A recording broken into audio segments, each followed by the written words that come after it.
right, thank you very much. At this time, I am going to read a City Council resolution and present it to the Pan Asian Senior Services, better known as PASI, to Executive Director Ken Yang. I will read it in its entirety. It does contain the history of why this day was established. Resolution proclaiming January 13th as Korean American Day in Philadelphia to celebrate and commemorate the proud heritage of Korean Americans and their invaluable contributions to enhance the city's culture, economy, and founding ideals of independence and democracy. Whereas the first wave of Korean immigrants to the United States, comprised of 102 people, arrived in Honolulu, Hawaii on January the 13th, 1903. Today, 1.9 million people of Korean descent live throughout the United States and are part of a vibrant, growing Korean American community. And whereas the Centennial Committees of Korean Immigration and Korean Americans have designated January 13th of each year as Korean American Day to commemorate the first step of the long, prosperous journey of Korean Americans in the United States. Whereas President George W. Bush issued a proclamation recognizing January 13th, 2003 as the anniversary of centennial of Korean immigration to the United States, the proclamation called upon all Americans to observe the anniversary with appropriate programs, ceremonies, and activities honoring the contribution of Korean immigrants and their descendants, especially their courageous service in World War I, World War II, the Korean conflict, the Vietnam War, and other wars to defend and uphold our American values. Whereas in 2005, the United States Congress adopted Senate Resolution 283 and House of Representatives Resolution 487, which both supported the goals and ideals of Korean American Day. And whereas, according to the U.S. Census data, the Korean American community in Philadelphia metropolitan area has grown to exceed 42,000 members. Korean Americans own many retail stores, provide various cultural opportunities, and are making important contributions in several distinguished career fields such as law, government, medicine, business, education, architecture, and arts. And whereas significant exchanges between Korea and Philadelphia are ever increasing, and the friendship between the two has been characterized by a shared love of freedom, dedication to peace, and building prosperity. And whereas most recently these ties have deepened with the establishment of the Consular Office of the Republic of Korea in Philadelphia. And whereas the City of Philadelphia will formally welcome the Korean American community and guests to City Hall to raise the South Korean flag on January 13th. The program will also feature musical performances and guest speakers to recognize the important work of the Korean American community, including its role in combating the COVID-19 pandemic. And whereas all citizens of Philadelphia are encouraged to participate in learning about the rich heritage and contributions of Korean Americans that have been intrinsically woven into the American experience for 119 years. Now, therefore, be it resolved by the Council of the City of Philadelphia that it hereby proclaims January 13, 2022 as Korean American Day in the City of Philadelphia to celebrate and commemorate the proud heritage of Korean Americans and their invaluable contributions to enhance the city's culture, economy, and the founding ideals of independence and democracy. Further resolved that an engrossed copy of this resolution be presented to Pan Asian Senior Services, PASI, for its exemplary leadership in serving the Korean American seniors as well as the community at large, further evidencing the sincere admiration and respect of this legislative body. May I ask Ken Yang to step forward?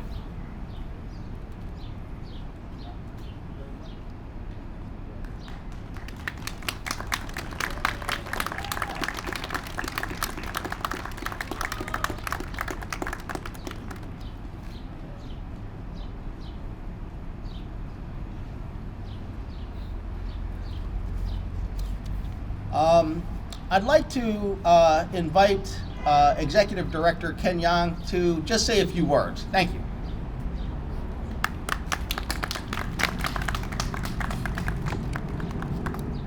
Thank you, Councilman O. 제가 이 특별한 날에 팬아시아 노인 복지원 대표로서 이런 상 우리 시의원 카운슬맨 데이비드님께서 이렇게 맡게 돼서 정말 영광입니다. On behalf of Pan Asian Senior Services, it's truly an honor to be able to receive this recognition from Councilman David O on this special occasion of Korean American Day 2022. And it's really also been a privilege for me and for Passy to be a small part of the planning process for this commemoration event, joining with Councilman O's staff, Chief of Staff Lois Kang, and the entire planning committee. One of the best parts of being able to be part of that planning process was learning even more about the significance of Korean American Day and what it stands for. As Councilman O just shared with us, I've been learning that 119 years ago today, around 103 Koreans reached the shores of Hawaii, becoming the very first Korean Americans. And both many of those 103 individuals and the thousands that were to follow a few years hence came for opportunity, and I learned that they also came to serve. Many of those individuals serving in World Wars I and II, and in many other ways besides. And as Councilman O also shared, we know that that was just the beginning of the varied and distinguished contributions that Korean Americans make to this day in fields as diverse as medicine, art, law, and I'm really looking forward to seeing some of those performances and hearing about some of those distinguished contributions even in the reception to follow shortly. However, I also want to say and join in with Councilman O as a second generation Korean American myself in recognizing the tremendous sacrifices and contributions made by the generations before us, the Korean Americans, those first Korean Americans and my parents' generation, in laying the groundwork for individuals like me, like Councilman O, and I think many in the audience today, to be able to go on into U.S. society and make these contributions and take part. And so it is really particularly my distinct pleasure to be able to give back a little bit as well at Pan Asian Senior Services, trying to be there for our elders, many of our Korean American elders, in their time of need and giving back. And I know that that's just a small part of what many, again, in this audience do, and what I see from Councilman O and his entire staff in reaching out to his constituents, including many Korean American Philadelphians. And so it is for all of those reasons and more that I am so proud and humbled to join in with everyone today to call myself a Korean, an American, and a Korean American. Thank you, Councilman O. Thank you very much, Ken. E pluribus unum, from many one. We are a nation of many who have become one. And it is a constant challenge, struggle, and oftentimes victory whenever, throughout the course of our history, many can be seen as one. But that one is not separate apart from our heritage, our culture, the arts, and all that make us who we are, that we join in together with other Americans, with their history, with their culture, with their experience, good and bad, and struggles in this country, that we can understand each other, that we can contribute together, and in that way, we can call ourselves one.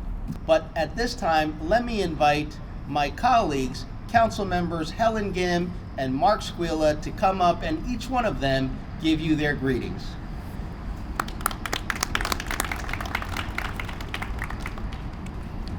Good morning, everybody, and thank you so much, Councilman O, for bringing together and bringing forward this wonderful celebration to have us all gather together here at the beginning of this new year of 2022. I'm City Council Member Helen Gim. I'm proud to be an at-large member of City Council along with Councilman David O, and proud to do so in the City of Philadelphia, which has on its 17-member body 2 Korean Americans who are devoted to serving the City of Philadelphia.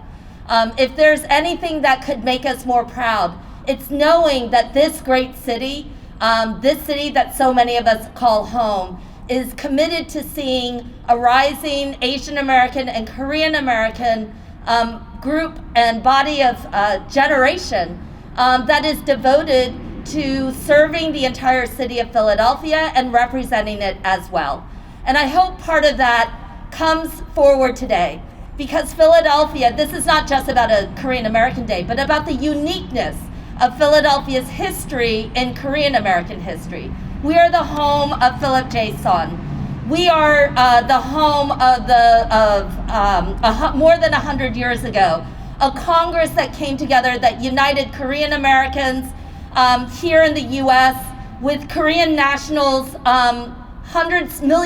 thousands of miles away who are fighting for independence and justice. Today is a reminder that the Korean American presence is not just about being present in this nation, but filling it with our voices and recognizing that a nation right now questioning its future needs a Korean American vision to help move it forward. And what I mean by that is that we have a responsibility here in the city of Philadelphia to serve this nation with our voices, to support public education and the values that we put into public education, as there is a fair funding trial going on in Harrisburg right now about whether there's fair funding of public schools in the Commonwealth of Pennsylvania. We have a responsibility to be vocal about immigrant rights and allowing for our immigrant neighbors and refugees to be here in this nation as we were once welcomed here as well.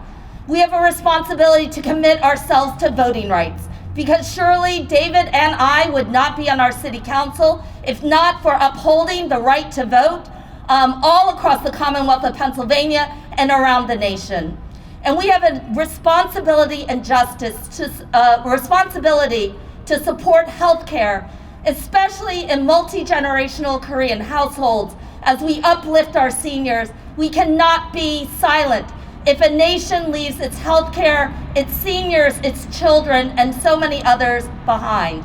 I think Councilman O mentioned this and alluded to it when he talked about what our responsibilities are, not just to be present in this nation, but to fill it again with our voices.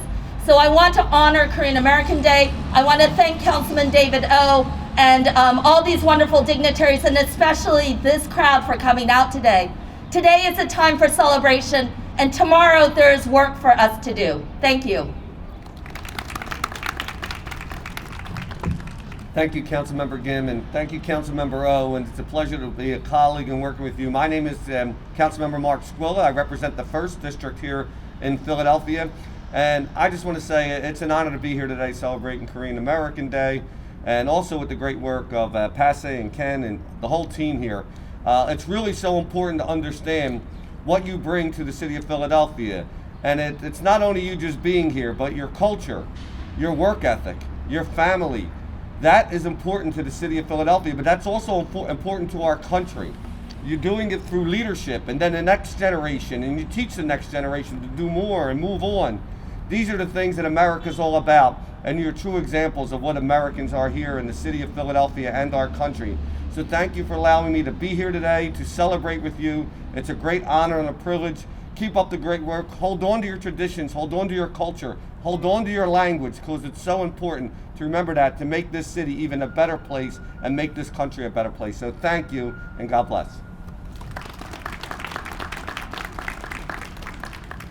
All right, thank you very much, council members. Now I'd like to ask our two leaders of public safety to step forward. That is our Sheriff, Rochelle Bilal, our Police Commissioner, Danielle Outlaw. Thank you for being here and sharing your time with us.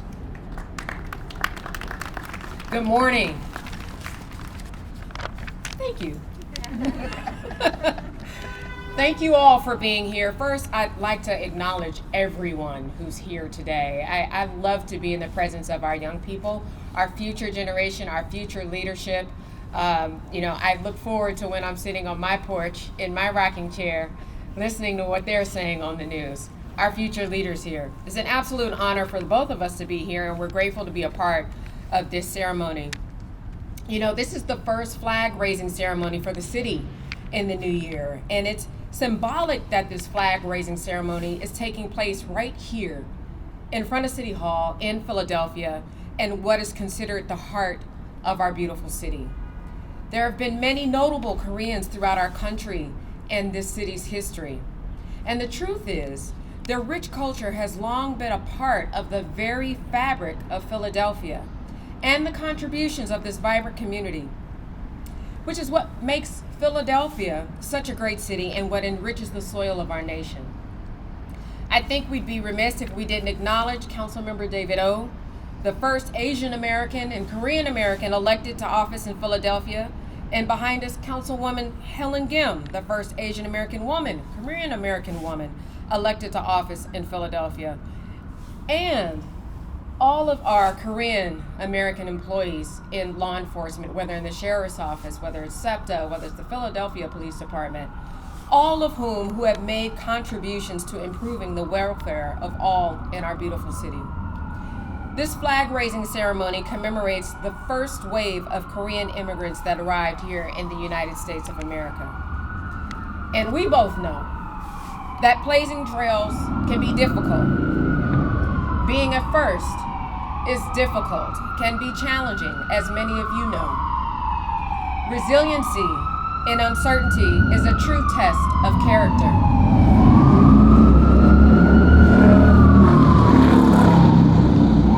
This is known by many of our immigrant communities as well.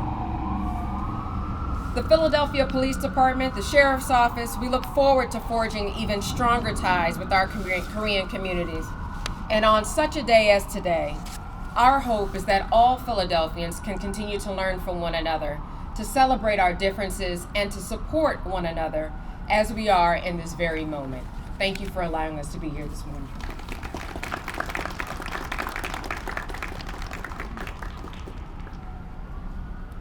Good morning, and thank you. My colleague was speaking for both of us, but I just wanted to say I'm grateful by David O., councilperson, inviting me here just to celebrate with our Korean American community, and I just say congratulations. We now are in a celebration of week, and I will be at the celebrations with all of you. Thank you so much.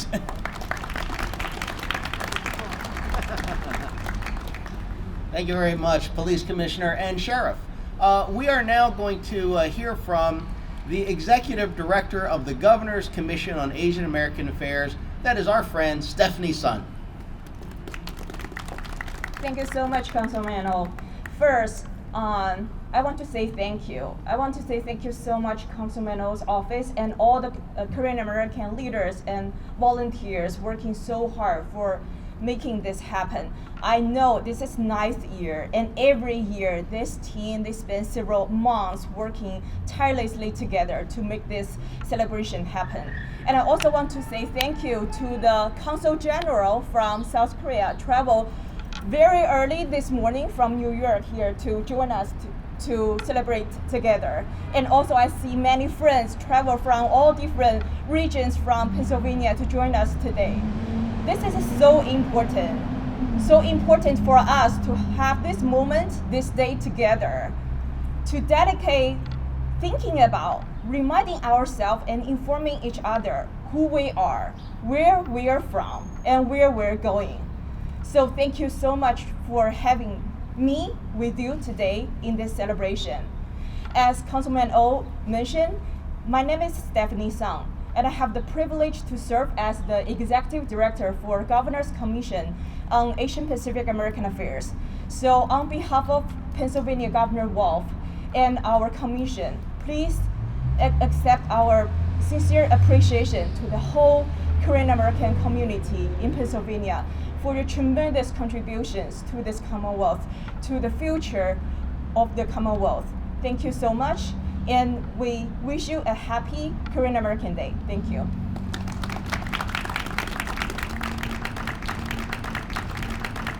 So I'll now ask everyone to get ready to join us inside, where we will begin our program there. Thank you everyone for being here.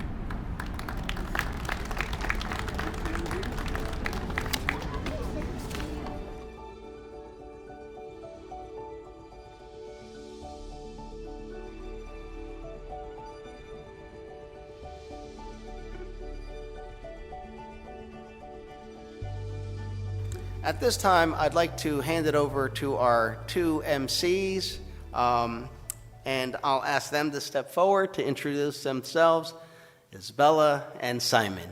Thank you.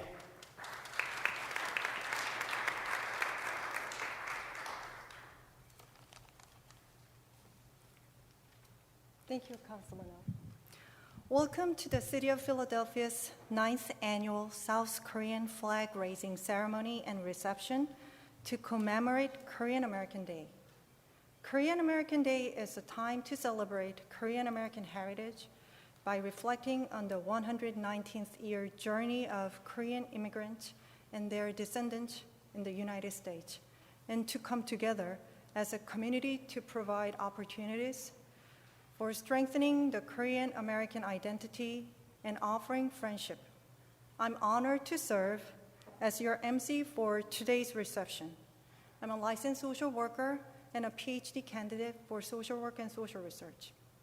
Simon Sim, president of the Dream School and chair of the board of the Korean American Association of Greater Philadelphia, will be joining me to co-MC in Korean. 예, 필라델피아시에서 열리는 제9회 미주 한인의 날 행사에 오신 여러분들을 진심으로 환영합니다. 코리안 아메리칸 데이는 미주 한인 이민자와 그 후손들의 119년 이민의 여정을 되돌아보고 이 귀한 유산을 이어받아 또 다른 100년을 준비하는 또 그리고 비전을 제시하고 한인 공동체가 함께 모여 한인의 정체성을 강화하고 우정을 나누는 기회를 제공하는 시간입니다. 오늘 이 뜻깊은 행사에 이사벨 씨와 함께 사회를 맡게 된 것을 영광으로 생각합니다. 우리 이사벨 씨는 사회복지사이시고 또 사회복지 정책으로 지금 브린마 대학에서 박사 과정을 밟고 계신 재원이십니다. Due to COVID, we had to greatly restrict the number of people who can attend today's reception. Our program is being recorded live, and the video will be shared with the general public shortly. 네, 코로나로 인해서 오늘 리셉션에 참석할 수 있는 인원을 크게 제한하게 되었습니다. 따라서 오늘 프로그램은 실황으로 녹화가 되고 이 행사 후에 곧바로 일반 대중에게 공개될 예정입니다. We will begin our program with an opening prayer by Reverend Byung-eun Lee. He is the newly appointed president of the Council of Korean Churches of Greater Philadelphia. It was established in 1981, and it currently has 60-member Korean churches. 네, 먼저 대필라델피아 한인교회협의회 회장으로 섬기시는 이병은 목사님의 개회기도로 행사를 시작하도록 하겠습니다. 대필라델피아 한인교회협의회는 1981년에 설립되어 현재 약 60여 개의 한인교회가 회원으로 가입되어 있는 단체입니다.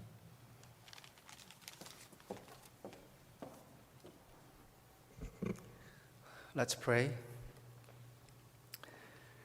Heavenly Father, what a wonderful and meaningful event you have given us this morning to celebrate and commemorate 2022 Korean American Day. I pray that this event shall be a time to remember the history of 119 years of Korean American immigration to the United States, a time full of hardship and struggle in the pursuit of establishing community. I also pray that this event shall be a time to share the vision of the prosperity and continued success in Korean American community in the U.S. with all other immigrants and citizens alike. Bless the City Council David O. and his staff who has prepared the event. Be with all the guests and speakers, especially protect us from the COVID-19. 거룩하신 하나님, 코로나 상황 가운데서도 2022년 한인의 날 행사를 현장에서 개최하게 하심을 진심으로 감사를 드립니다. 119년의 지난 미주 한인 이민 역사를 뒤돌아보며 초기 이민자들이 얼마나 수고하고 애썼는가를 기억하고 감사하는 이 시간이 되도록 은혜 베풀어 주시옵소서. 아울러 지금 닥치고 있는 이 코로나의 역경을 딛고 계속해서 성장하고 발전하며 미국 사회를 주도해 나가는 한인들이 되기를 위하여 함께 힘을 모으고 비전을 나누고 지혜를 모으는 은혜의 시간이 되도록 이 시간을 간섭하여 주시옵소서. 귀한 행사를 주최하시고 또 행사를 진행하시는 우리 데이빗 오 시의원님과 모든 스태프들, 또 이 순서에 참여하셔서 귀한 말씀으로 도전을 주실 내외 귀빈들 모두를 축복하여 주시고, 이 시간에 한 사람도 감염되지 않고 건강하고 순조롭게 이 행사가 마쳐지도록 은혜를 베풀어 주시옵소서. 이 행사의 시종을 온전히 주님께 의탁드리며 살아계신 예수님의 이름으로 기도합니다. 아멘.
Thank you, Ms. Cha, for your dynamic performance. 네, 다이나믹한 연주를 해주신 차현주 선생님 감사드립니다. We are so pleased to be able to welcome the newly appointed Consul General of the Korean Consulate General in New York to Philadelphia. Consul General Byung-hwa Chung is here to deliver a congratulatory message on behalf of President Moon Jae-in of the Republic of Korea. 네, 새로 부임하신 주 뉴욕 총영사관의 정병화 총영사님께서 필라델피아에 오신 것을 진심으로 환영합니다.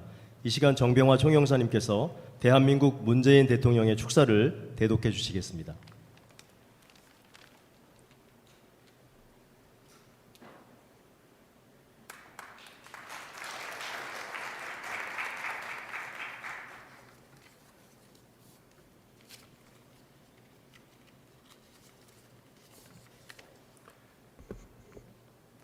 존경하는 동포 여러분, 새해 복 많이 받으십시오.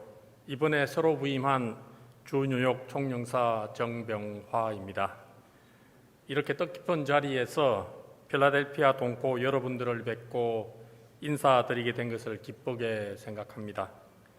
앞으로 우리 동포 여러분들과 긴밀히 소통하면서 동포 사회 발전과 당면 과제 해결을 위해 최선을 다하겠습니다. 오늘 미주 한인의 날을 맞는 동포 여러분들께 문재인 대통령님께서 축하 메시지를 보내오셨습니다. 대통령님의 축하 메시지 한글본과 영어본은 총영사관 홈페이지에 게재하였으니 참조해 주시기 바랍니다. 이 자리에서는 영어에 친숙하신 분이 많은 관계로 시간상 영어로 대통령님 메시지를 대독하도록 하겠습니다. Councilman David O. of the Philadelphia City Council, President Saron Hwang of the Korean American Association of Greater Philadelphia, distinguished guests, and ladies and gentlemen. It is my great honor and pleasure to celebrate this meaningful day with all of you today. It is especially meaningful for me because this is my first public event here in Philadelphia since I have assumed my new post as the Korean Consul General in New York last month. And I can't think of a better way to start my new duties than with all of you here celebrating the remarkable achievements of the Korean American community. Taking this special opportunity, I very much look forward to meeting and engaging with all the leaders of this vibrant community here in the city of brotherly love. And in celebrating of this auspicious occasion, His Excellency President Moon Jae-in of the Republic of Korea has sent his message to the Korean American community, and I would like to read it to you now on his behalf. Dear Korean American community, distinguished guests, and ladies and gentlemen, I congratulate all of you with all my heart on the occasion of the 17th Korean American Day. Beginning with 102 Korean immigrants landing in Hawaii, this year marks the 119th year of Korean American history. Since then, Korean Americans have relied on each other to pioneer a new life for themselves. And they have built the world's largest overseas Korean community of 2.63 million. Also, the dedication and the contributions of Korean Americans could be felt in Korea. They were a part of Korea's progress from its independence and reconstruction, industrialization and democratization, and attaining the soft power represented by K-culture. I'm grateful to the Korean American community for transforming our history from a poignant past to a proud present. The Korean American community is a pride of both Korea and the United States. In Virginia and New Jersey, the first Korean American woman state legislatures were sworn into office. In New York City, 2 Korean American city council women were elected for the first time. From the first Korean American woman judge of the 19th Circuit Court of Appeals to the first Korean American assistant chief in the LA Police Department and the first Korean American Miss America, it is truly a proud fact that Korean Americans are making advances in each field of American society. This year marks the 140th anniversary of the diplomatic relations between Korea and the United States. Our bilateral relationship has been growing by jointly responding to the challenges of the times together. Last year, President Biden and I agreed to take our Korea-US alliance to the next level, to a comprehensive and strategic alliance of shared values. Both countries were committed to strengthening the partnerships on climate change, global health, emerging technologies, and the supply chain resilience, while expanding on our people-to-people exchanges, opening the road together to our sustainable shared prosperity. No matter where we are, the Korean people have managed to write their proud stories of success through hope, tenacity, and the spirit of mutually helping each other. The Korean government will bolster its support programs that educate future generations, in addition to its continued support to the Korean language schools. Efforts also will be made to reliably safeguard the safety and the interest of overseas Koreans while working in close cooperation with the Korean American community organizations. In this year of the Black Tiger, I wish every member of the Korean American community and their families good health and abundant happiness. Thank you very much. January 13, 2022, Moon Jae-in, President of the Republic of Korea.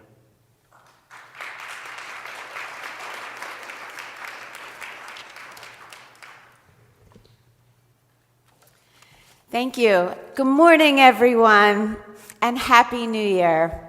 I am Sheila Hess, and I am so proud to serve as Philadelphia's city representative. And it is an honor to be here today on behalf of Mayor Jim Kenney. We are here to support, but we're here to celebrate each and every one of you at the 2022 Korean American Day celebration right here in City Hall, in the mayor's reception room. And it is an honor to kick off the 2022 PHL Honors Diversity Flag Raising Program with all of you at our Korean American community as the first of this year. And I'd like to acknowledge, as Councilman O started, all the distinguished dignitaries, all of our special guests, the representatives from the Korean Association that are participating in today's program. So thank you to every single one, and thank you to our very special Consul General who came here with your special remarks. We are so honored to have you. Thank you for joining us here in Philadelphia. And thank you for everyone attending on this cold day. It's special to see the overwhelming support of your heritage here in the city of brotherly and sisterly love. So we heard the special thank yous as well, and we're honored to have our Pennsylvania State Representative Patty Kim, Cindy Chung, the United States Attorney from Western District of Pennsylvania, and of course our wonderful Councilman David O. and his incredible team, and my team, the Office of City Representative, and members of our Office of Immigrant Affairs who are here today on behalf of the city. Now, Philadelphia, we are proud to be the first World Heritage City in the nation. And we set a standard for the rest of the country and how to truly, fully welcome and respect the many cultures of our diverse population here in our welcoming city.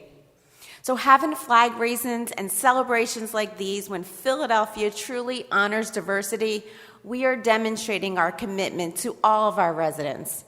It also shows the entire city that everyone here belongs, and your cultures are interwoven into the fabric of what makes Philadelphia, Philadelphia.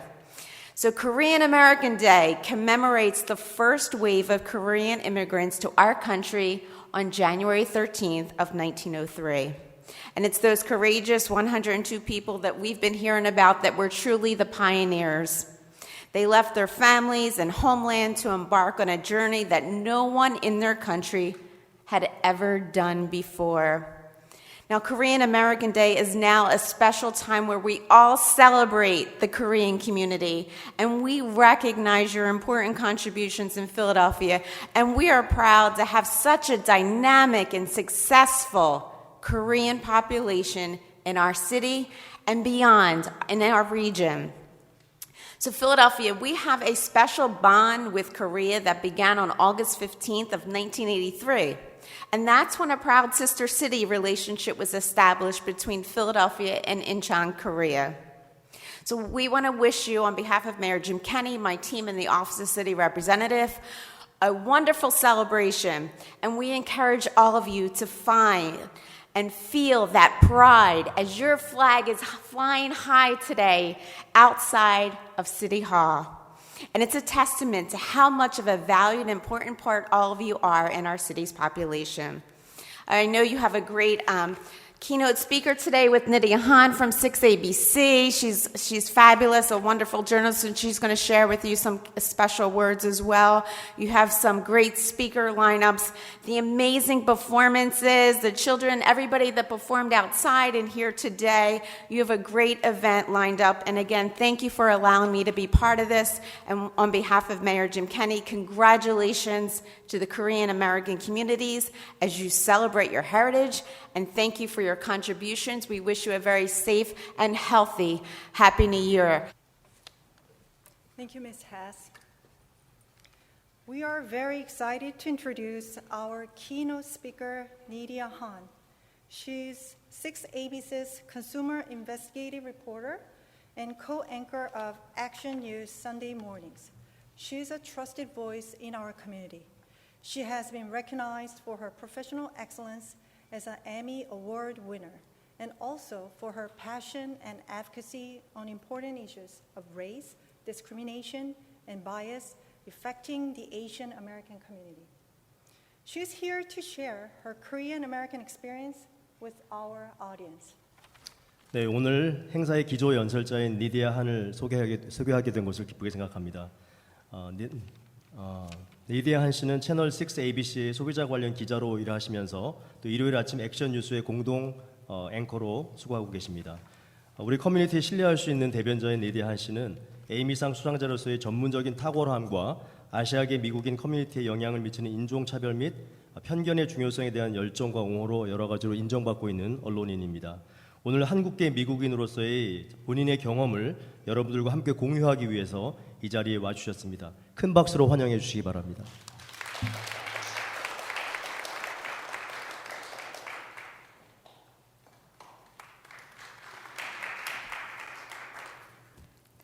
안녕하세요. 새해 복 많이 받으세요. 저 한국 이름은 형아입니다. Hello, Happy New Year, and Happy National Korean American Day. I am tremendously honored to be here, and a very special thanks to Councilman David O. and his wonderful staff for organizing this event.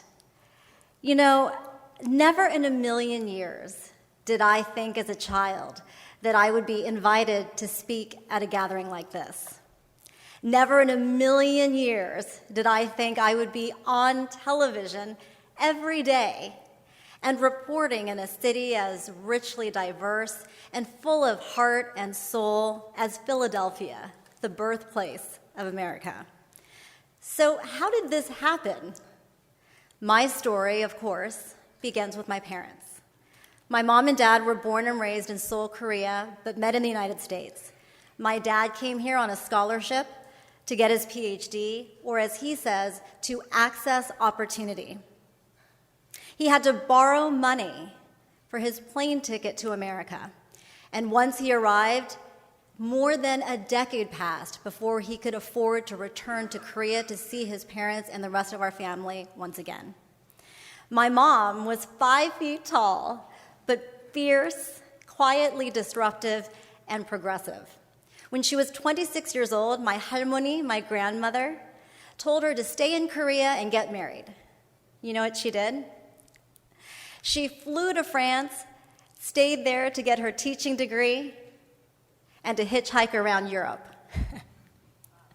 Then she moved to America.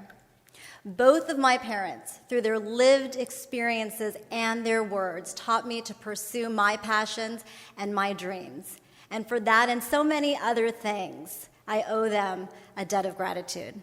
My dad specifically said, figure out what you love to do, then figure out a way to make a living doing it. I was born and raised in Southern California, in a really small agricultural town called Santa Paula. My parents and I were the only Korean Americans on our block and the only Asian Americans in our entire neighborhood. But my parents instilled in me a very important truth, that to be American and to have deep, real confidence in who I am, I had to understand, appreciate, and honor the gifts of my Korean roots.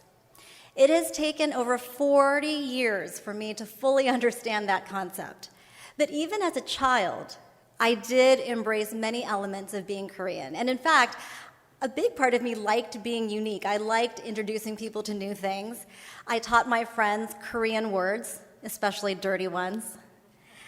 I loved to try to gross people out, so I would invite my best friend, Nicole Caruso, over and show her all kinds of things in our pantry and our refrigerator, including melchi, which is tiny dried anchovies with big bulging eyes that we would use to make soup. I dared people to eat kimchi to see if they could handle the heat. Things have changed so much. When I was a child, a lot of people didn't know what Korea was or where it was.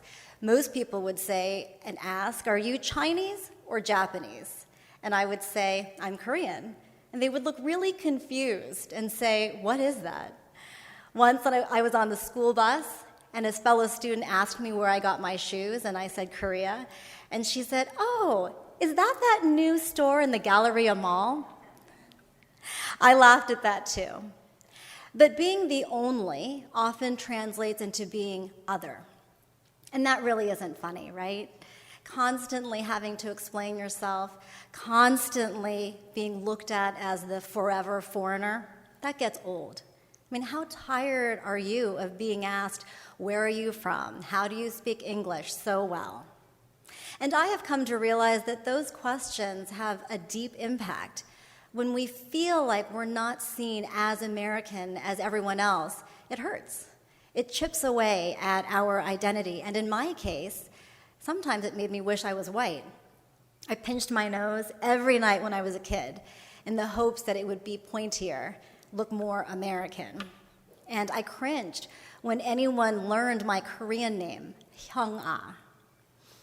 As an adult, I tried not to be too Asian for much of my TV news career, which took me to stations in Idaho, Oklahoma, and Texas, where I was always the only Asian American in the newsroom.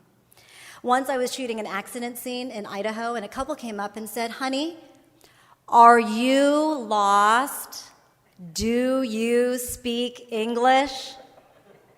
I whispered back, I speak English for a living, and probably better than you do. Over the span of my time in the news business, these are things I've been told. Not to speak about my personal Asian American experience because it is unbecoming of a journalist. That my work to advance diversity and inclusion is an unwelcome distraction from my other reporting. That I should be careful when talking about racism because a lot of other groups have had it a lot worse. So for more than a decade, I basically hid my Asian self in plain sight. I was on television, but not fully seen or heard. I lightened my hair. I hesitated before pitching stories about Asian American communities. Sometimes, most often, I didn't pitch them at all. I've now been in Philadelphia for almost 20 years as a news anchor and consumer investigative reporter. I am pleased to say our newsroom has become increasingly diverse. We have 2 other Asian American reporters and an Asian American photographer who just started with us. His name is Forrest Wynn. But even here in the fine city of brotherly love, and even now as an established TV journalist, I sometimes feel like other. In the parking lot of a grocery store just down the street from our station, I got out of my car and there was a group of kids in the car next to me. And they looked at me, went like this, and said, ching chong, ching chong. I didn't respond. You know, these kinds of things are just par for the course of the Asian American existence, right? I never wanted to make waves. I never wanted to be confrontational. So I just kept my head down and shrugged off incidents like that. But fast forward to just a few years ago, September 2017. I was crossing the street in Center City, and a driver yelled, "This is America," at me. I assumed she thought a face like mine could not belong to that of an American. And that became a pivotal moment. Because finally, after a lifetime of bottling up hurt and sealing it with a smile, I exploded on social media. In a live Facebook video, I unloaded on that driver, taking ownership of her words, "This is America." I fired back. I said, "Did you think that this face would not stand up against you, against racism and against ignorance? Well, you were wrong." I said, "I am Asian American and I am proud and I am speaking out against you today." And you know what happened? That video went viral. It sparked a movement. Tens of thousands of people commented, expressing support and showing solidarity. And there are so many examples of what can happen when we speak out. I wonder if you've seen the video posted recently by Michelle Lee. She's a Korean-American anchor in St. Louis. She said on the air that she had eaten dumpling soup on New Year's Day because that's what a lot of Korean people do. In response, Lee got a viewer voicemail complaining that she was being, quote, very Asian, and she should, quote, keep her Korean to herself. Lee posted that on social media, and the hashtag #VeryAsian began trending with lightning speed, people using it to share their own New Year's traditions and to turn what was meant as a derogatory comment into a point of pride. Here are a few other examples that show how action results when we stand up. A board member of a labor union posted an anti-Asian racist meme on social media. After I and a number of other Asian American journalists in Philadelphia shared that information, the post was not only taken down, the board member resigned and was replaced by an Asian American, no less. A Philadelphia hoagie shop posted a racist menu item calling mac and cheese covered in Chinese garlic sauce COVID Mac. Again, after Asian Americans pushed back, the menu item was taken down. Speaking of COVID, during the rise in anti-Asian hate, I have covered physical acts of violence perpetrated against Korean Americans, Chinese Americans, Vietnamese Americans, Thai Americans. The list is incredibly long. Most everyone is aware of the most recent incident when a Central High School student was brutally beaten on SEPTA. What not enough people also know is that this hate is not new. It is deeply rooted in our history, in stereotypes that have existed from the 1800s and continue to be perpetuated today. The first group of people excluded from entry to the U.S. based on race were Asians. Chinese women banned from entry for being, quote, lewd and immoral. Later, all Asians banned, falsely accused of taking jobs and posing a threat to our nation's health and safety. And because of this idea that we are too economically successful at the time, especially as farmers, states enacted what were called alien land laws, making it illegal for Asians to own or lease land. We need to know that history to be aware of how stereotypes lead to racist policy. We also need to shatter the model minority myth, this idea that we are all smart and hardworking and well off. The concept that we are the model minority assumes that other people of color are inferior. It pits us against Black and brown communities, making anyone who isn't Asian unfairly resent us and see us as the enemy. But we have the power to change that narrative. Look at what happens when we make noise. People come together. They move in, we create allies. Restaurant items are taken down, board members resign. 2 states, Illinois and New Jersey, have passed laws to require that Asian American history is taught in our schools. Councilman David O. passed a resolution here in Philadelphia so that the same thing happens in Philadelphia. The White House has created 2 task forces to increase our visibility and address xenophobia against us. And from Philadelphia to the national stage, I am continuing and committed to speaking out and bringing my very Asian self to everything I do, because this is America, and I am gratified by the result. At the height of AAPI hate, 6ABC aired PSAs in support of our community, asking viewers to join us to end racism. Our station and ABC News have aired several programs to shine a light on our community. They sent one of our best storytellers here today, Mateo Iadanese, to do a story about Korean American Day. It will air all over 6ABC. So what can you do? The call to action I am making today is to ask you to support these efforts. Let media companies, politicians, and other corporations know that these measures do not go unnoticed and, in fact, are rewarded with your vote, your money. You have the power to prove that diversity equals dollars, whether it's buying a book, supporting a candidate, watching a news program, or going to a movie. That's what we did, right? With Crazy Rich Asians and Shang-Chi. Those films were successful, which means more movies like that where we see ourselves will keep getting made. And 2 more calls to action I hope to leave you with. This is how I started. Be loud and proud. Be disruptive like my mom. Let's not let anyone tell us who we are or how we should behave. And finally, remember, to be American, you have to know what it means to be Korean. Now that I am leaning into my Koreanness, I am a happier, healthier American, better able to contribute to our country.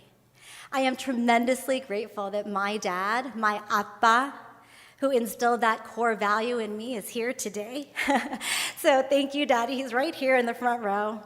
And everything I am is thanks to your wisdom and your guidance, Dad. And my father is now a defining force in my children's life, his grandchildren. He made mandu with them last weekend. They did sebe to him. And just this morning, our children joined their Korean school in singing the Star-Spangled Banner and the Korean national anthem. They're wearing hanboks. It really makes my heart soar. We are all truly proud Korean Americans. Thank you so much for having me today, and happy National Korean American Day. 감사합니다.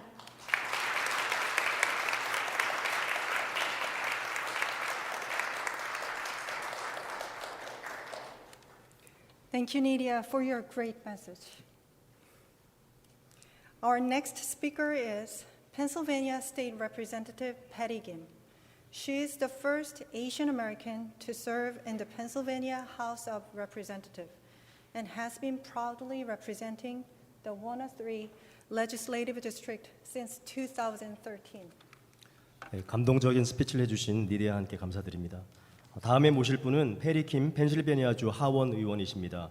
페리 킴 의원은 펜실베니아 하원 의원으로 봉사한 최초의 아시아계 미국인이며 2013년부터 103 입법부를 대표해 오고 있습니다. 큰 박수로 환영해 주시기 바랍니다.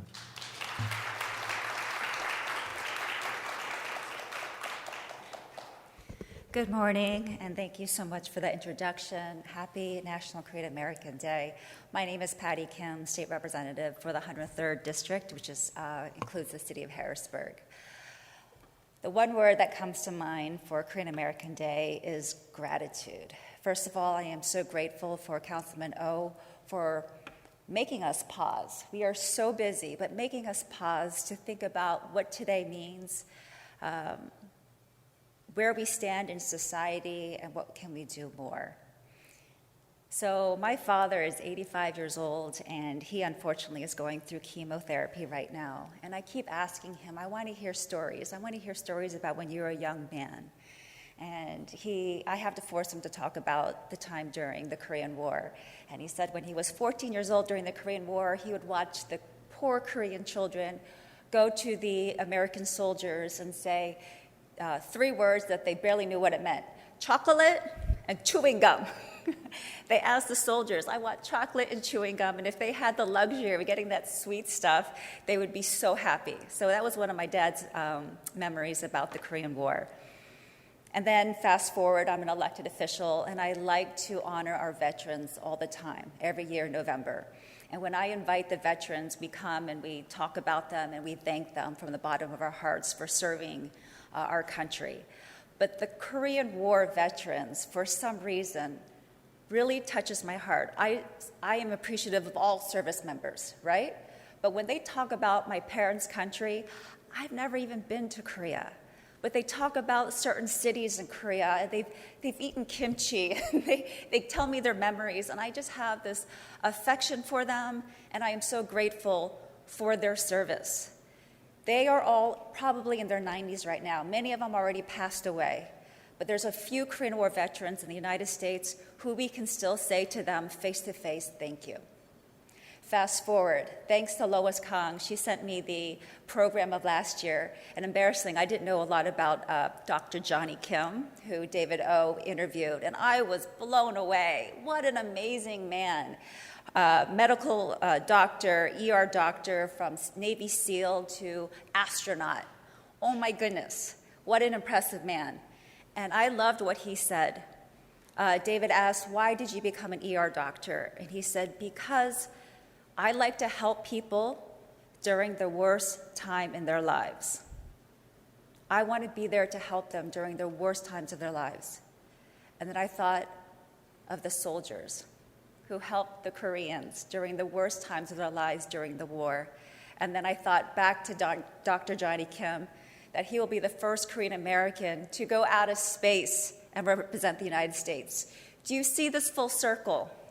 This full circle. Without the veterans, without those soldiers, we couldn't push back communism. We may not even be here. Most of us would not even be here.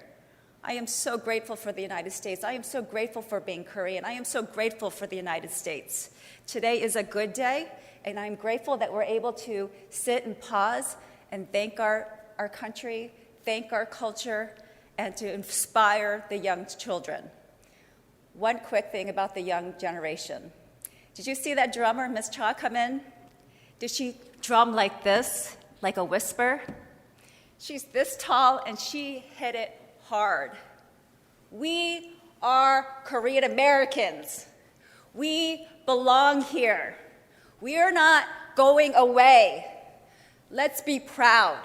Let's don't whisper anymore and try to hide in the background, young generation.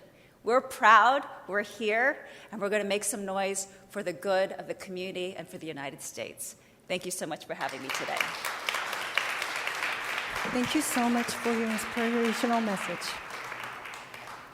Now, Cindy K. Chung was sworn in as the 59th United States Attorney for the Western District of Pennsylvania on November 21st, 2021.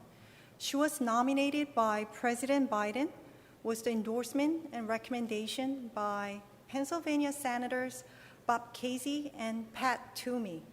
She could not be here in person, but provided a video of her remarks. Let's watch. 네, 다음에 소개해드릴 신디 정은 2021년 11월 21일 펜실베니아 서부 연방검찰청 제59대 검사장으로 취임했습니다. 그녀는 밥 케이시와 팻 투미 펜실베니아 상원의원의 지지와 추천으로 바이든 대통령이 지명하였습니다.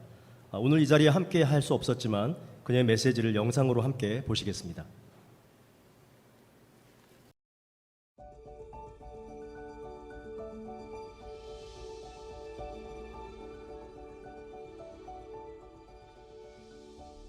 Hello, everyone. My name is Cindy Chung, and I'm the United States Attorney for the Western District of Pennsylvania. Thank you so much for hosting me today for this great event commemorating Korean American Day. It was my honor to be put forward by Senator Casey and commissioned by President Biden to be the first Korean American woman serving as United States Attorney. The United States Attorney is the chief federal law enforcement officer in her district and is also involved in civil litigation where the United States is a party. The United States Attorney is the chief federal law enforcement officer in her district and is also involved in civil litigation where the United States is a party.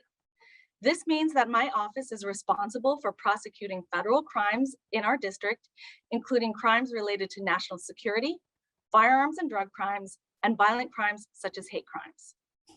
Holding this position is especially meaningful to me for two reasons. First, when my parents came to America from Korea, they lived in Pittsburgh.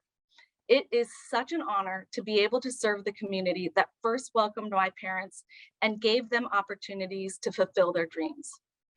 The second reason that this position means so much to me is that my grandfather was a federal prosecutor in Korea long ago. To him, integrity above all else mattered. Despite having his position, our family was very poor, and my mother's side of the family tells stories of the ways that people would try to unduly influence my grandfather. For instance, people would leave a box of chocolates at the house, which was a huge luxury for 6 young children with no access to candy or sweets. Though they desperately wanted the candy, they would tell each other, "Daddy said no," and they would wait for him to come home from work when they knew he would promptly send the candy back to its sender. I have always kept this story in my mind during my career as a prosecutor because I too believe that above all else, integrity is the key.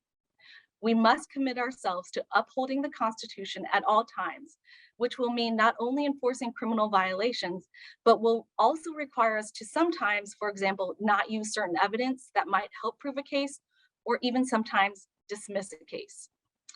I know that there are populations, including Asian communities, that historically have felt disenfranchised from our office and law enforcement in general. I hope that in serving as United States Attorney, I can instill confidence in the people of my district that the work of our office is done again with integrity and with respect for the law for all people. And I hope that people who have not felt able to reach out to us now feel comfortable seeking the assistance of law enforcement at both the federal and local levels.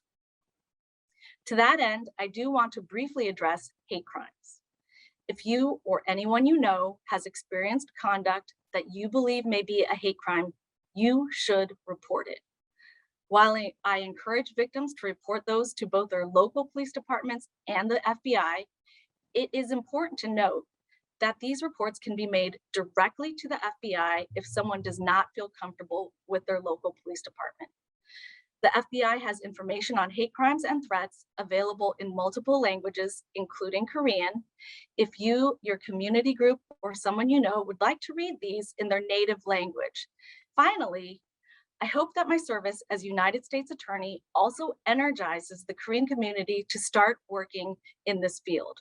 My own desire to serve my community led me to first work as a prosecutor in New York City, then as a prosecutor in the Civil Rights Division at Maine Department of Justice. My own desire to serve my community led me to first work as a prosecutor in New York City, then as a prosecutor in the Civil Rights Division at the Department of Justice in Washington, D.C., and then as an assistant United States Attorney in the United States Attorney's Office in Western District of Pennsylvania, where I now serve as the United States Attorney. During that time, I've worked with many amazing Korean federal law enforcement partners, whether it be with the FBI, Department of Homeland Services, or fellow prosecutors. During that time, I've worked with so many amazing Korean federal law enforcement partners, whether it be with the FBI, Department of Homeland Security, or my fellow prosecutors. If you've thought about this career path, I encourage you to pursue it as representation matters, and I hope to see you someday in the role that I serve today. Once again, thank you for giving me an opportunity to speak, and I'm happy to join our distinguished guests in celebrating Korean American Day in Philadelphia. Our next featured speaker is President Judge of Philadelphia Municipal Court, Patrick Dugan. He's a retired U.S. Army captain who served overseas in Panama, South Korea, Iraq, and Afghanistan. He's an active member of Philadelphia Veterans Community and is the former chair of the Board of Directors of Korean War Memorial at Penn's Landing. He's here to speak to us about the history and how Korean Americans can get engaged in supporting the memorial. 네, 순서를 조금 바꾸겠는데요. 다음으로 모실 연사는 필라델피아 지방법원의 패트릭 듀건 판사입니다. 그는 파나마, 한국, 이라크, 아프가니스탄 등 해외 여러 지역에서 복무하였고 미육군 대령으로 전역하였습니다. 그는 또한 필라델피아 참전용사 커뮤니티의 정회원이며 전 펜실랜딩 한국전쟁기념관 이사회 의장으로 섬기신 분입니다. 오늘 우리에게 기념관의 역사와 또 한인 동포들이 어떻게 기념관 지원에 참여할 수 있는지 방법에 대해서 이야기해 주실 텐데요. 큰 박수로 환영해 주시기 바랍니다.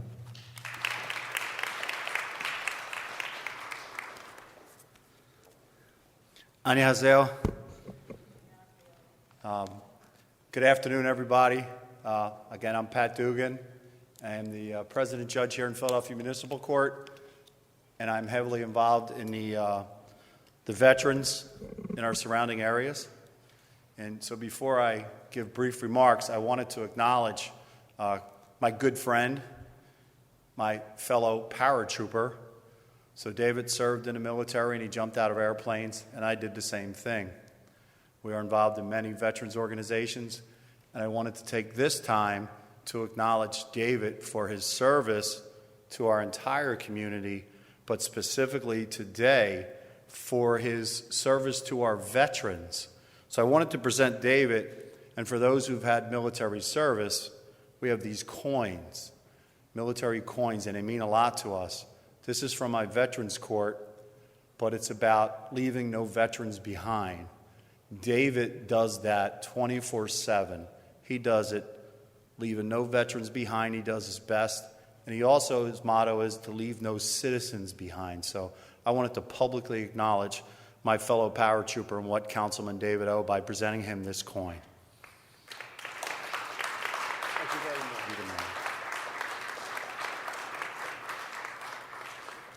Okay, so in 1985 and 1986, I served in South Korea. I was in the United States Army in the 2nd Infantry Division. Spent most of the time up on the DMZ. And my home base was a place called Camp Hovey, which is down in Dongdaecheon. It's right outside of Camp Casey. So I spent 13 months in South Korea. And I can tell you, I thoroughly enjoyed my time there. The people of South Korea were so gracious and nice to me serving in 1984-85 for the tragedy, the horrible war that occurred in 1950 through 53. But we were hailed as heroes 30 years later by the community, thanking us for standing side by side with South Koreans for what was going on. Now, 3 million people died in the Korean War, and the vast majority were civilians, were the population. I mean, I've had conversations with David and the memories that he has through his father on what occurred. And I know many here have similar experiences, but we are brothers and sisters. You know, during the war, it was the U.S., South Korea, the UN versus Communist Korea, China, and the Soviet Union. But folks from Philadelphia answered the call. And here in Philadelphia, we have a memorial for the Korean War dead. For those who were from our area, there's a memorial, a world-class memorial, honoring the more than 600 men who left the Philadelphia area, the 4 counties surrounding Philadelphia plus Philly. Those men who never returned home. There's a memorial right here off of Delaware Avenue at Spruce and Dock Street. It was dedicated in 2002. And I'm telling you, it really is a beautiful memorial. There are 4 tall granite pillars with the names of the local men who never returned home. But there are also 6 other large granite monoliths that have sand ingrained photos of what occurred during the war. It is truly a nice presentation of some of the horrors, but some of the goodness that came out of that tragedy. And I ask people to come see it, to get involved. I am not the president or chair of the board anymore, but I am still a member. We are always looking for people to get involved. If you are interested in getting involved, you can contact me. It's Judge Dugan, D-U-G-A-N, at Comcast.net. I'm not going to give you my phone number because I know how Councilman O does this. This is going to go around the world. I know how he does these things. So I'm actually going to give you a number, and I want you to ask for Tom Kim. Still works in David's office, correct? He is also a part of the board. The phone number in that office, if you're interested in getting involved. And how can you get involved? You can come help us have the celebrations that we have on Veterans Day and Memorial Day, and some days that are important to the Korean anniversary of the war, the end of the war, the beginning of the war. So we need people to come participate. We need people to come perform. I'm a judge, so I'm not allowed to ask for donations, so I'm not. But people can get involved in whatever they can get in terms of time and effort. We recently started a cleanup project where on a Saturday, the first Saturday of each month, we go down there with brooms and we pick up. We live in Philadelphia. It's a nice, gritty city. But we go down there and we pick up some of the trash that some of our citizens leave behind. So if you're interested in even things like that, it's every Saturday, 10 o'clock. I mean, not every Saturday. The first Saturday of each month. We did take off January and February due to the cold, but we'll be back out there in March. You're more than welcome to come assist us in that, but we welcome participation. And the phone number at David's office for Tom is 215-686-3452. So welcome to this Philadelphia ceremony for this Korean American Day. My time in Korea, I cannot eat enough ramen noodles. The cold days that we had up on some of the mountains, and some of the entrepreneurs, the merchants, those typically a woman who would hump up into these mountains to sell us ramen, a hot bowl of ramen with an egg in it for $1 at 2 o'clock in the morning. It's something that I still enjoy, sitting down and having a bowl of ramen. I can tell you that I could not get much of a taste for the kimchi. I apologize for that, but I truly did enjoy the time that I served in South Korea, and appreciate being invited here, and we welcome your participation at the Korean Memorial. So thank you. 감사합니다.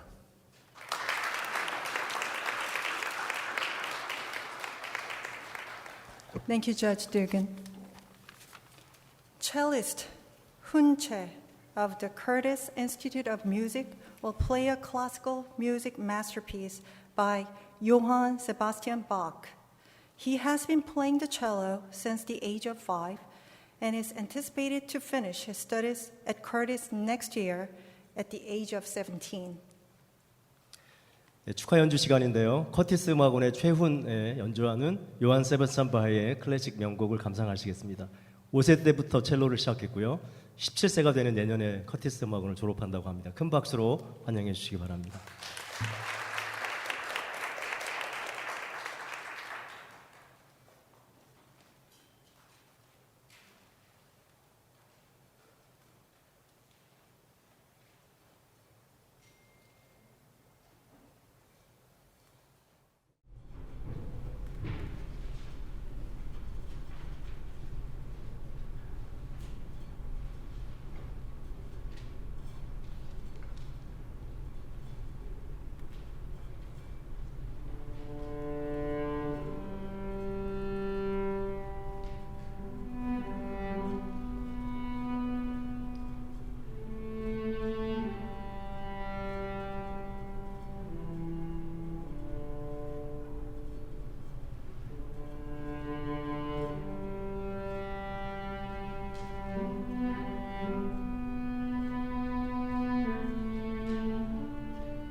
Our special guest, Don Liu, is Executive Vice President and Chief Legal and Risk Officer for Target Corporation, which is 8th largest retailer in the United States, and is ranked number 37 on the 2020 Fortune 500.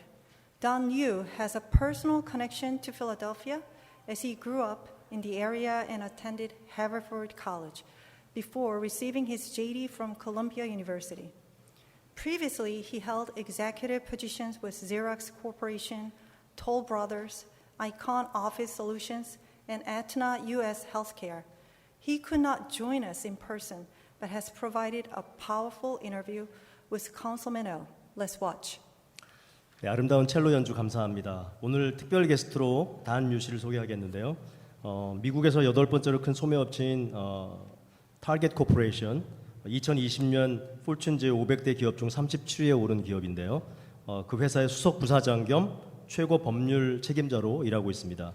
단 류 씨는 필라델피아와 개인적으로 밀접한 관계가 있는데요.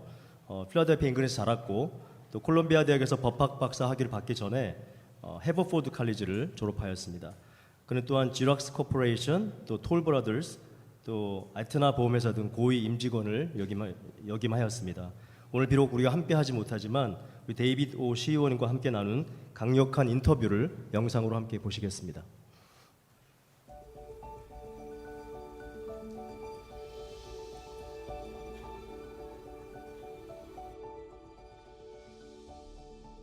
Hi, I am so pleased and honored to have an opportunity to present to you my friend, Don Liu. Yeah, I say that with pride. Don is a fantastic guy, a great human being, and listen, an excellent, outstanding attorney, but he's more than that. And that's why we want to bring him to you and to learn from him perspectives and experiences that I think are very important and hard to obtain.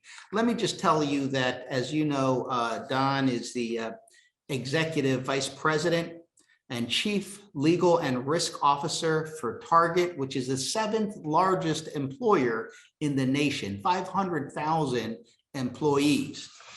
He has had an outstanding career with tremendous recognition as an attorney, really top in his field and going beyond being a lawyer. He started as a lawyer. He's been a corporate lawyer. He's been at the top of the food chain there, and he's gone beyond that, and we're going to hear about that. But he has been Executive Vice President, General Counsel, and Secretary for Xerox Corporation. He's held in-house legal leadership roles at Toll Brothers, Icon Office Solutions, and Aetna US Healthcare. He's been honored in periodicals like the National Law Journal, recognized with awards, and he sits on the board of Haverford College, and many other outstanding entities. I just want to let you know that Don, to describe it this way, he made $8 million last year, $8 million last year, just to get a sense of who he is and what he does and why we are talking with him right now. He manages directly 500 people, just so that you know that he's got a very significant role. He's on the board of Target. And with that, let me welcome and thank for sharing with us his time, Don Liu. Don, thank you so much.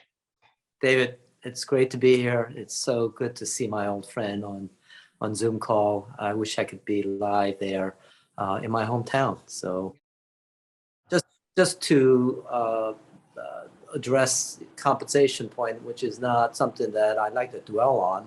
If you calculate that based on the number of hours I work a year, it's not that much on a per hour basis. I just want you to know. I disagree with you. $8 million a year. I don't care how many hours in the year, man. That's a lot of money. But listen, I think what's also important is that money is not free. And nobody's making $8 million and sitting on the couch. First of all, could you briefly tell people what it is that you do for Target? Yeah, so as you said, I manage about 500 people. One of the areas that I'm responsible for is obviously legal, which is reflected in my title. But actually, that's only about a third of what I do. So I manage a large number of lawyers who do all kinds of different areas of law work. It's a little bit like managing a law firm in that way. But the other 2/3, I actually spend time doing non-legal work, and they range from corporate security to keep our employees safe. And it's been challenging in the last couple of years, as you can imagine, particularly.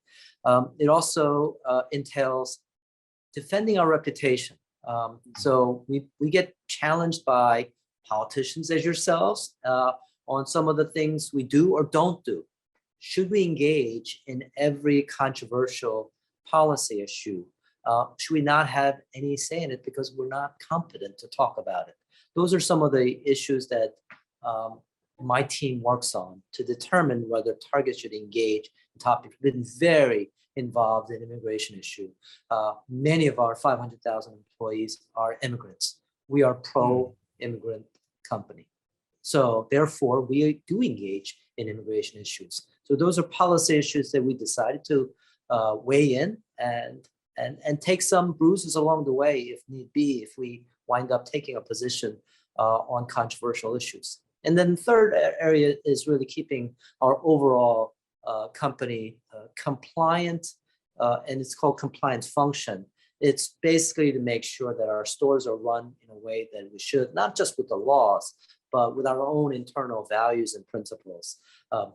The way we treat our own employees, the way we treat our customers, et cetera. Should we have a mask on, and how rigorously should we impose the mask in our store?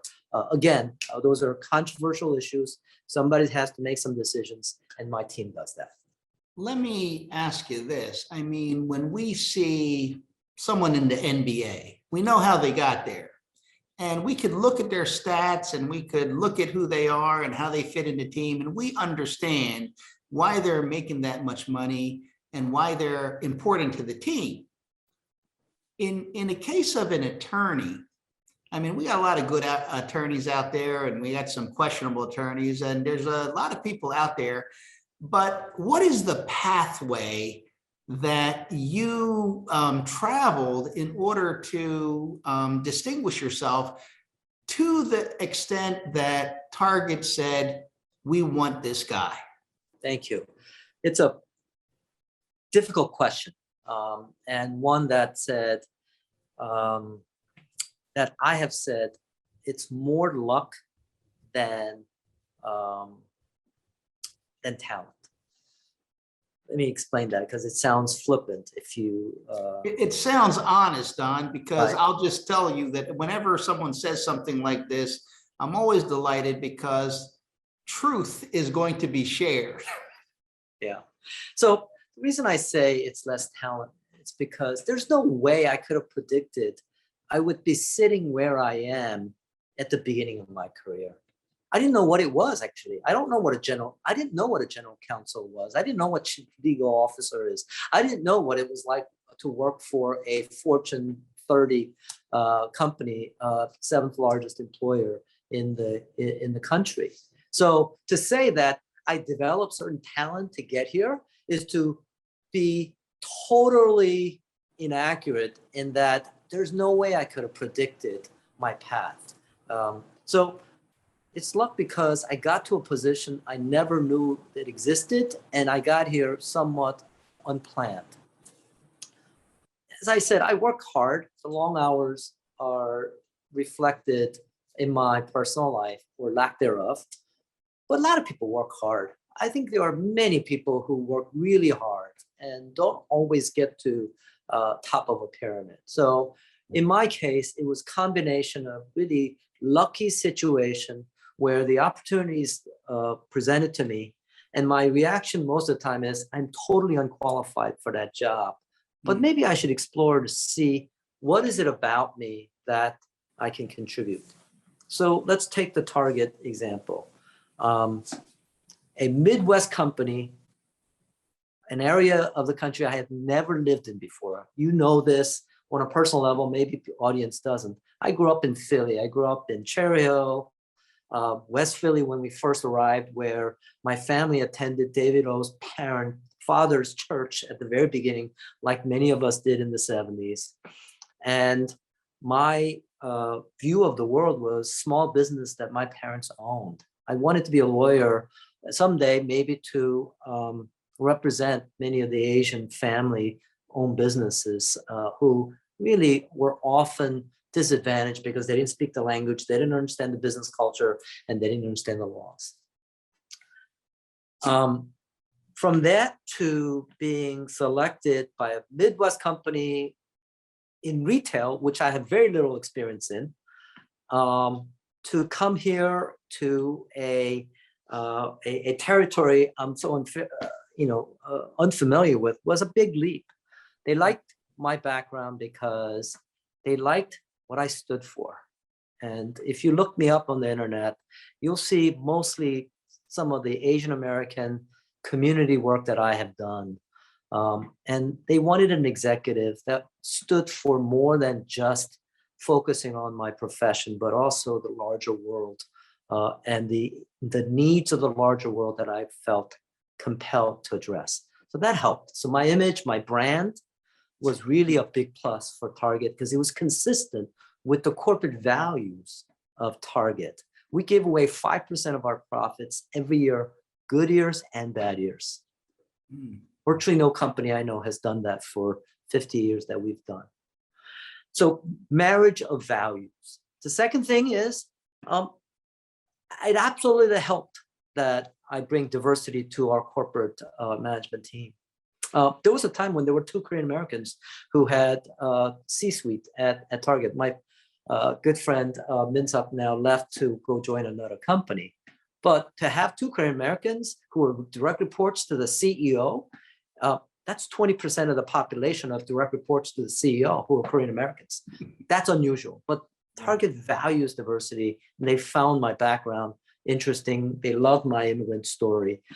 It says a lot about ethics and values, etc. Again, the marriage of Target corporate values with my personal value. And maybe the third thing that has something to do with why I got hired is I'm probably an individual on a personal level that probably breaks some of the stereotypes about Asian Americans.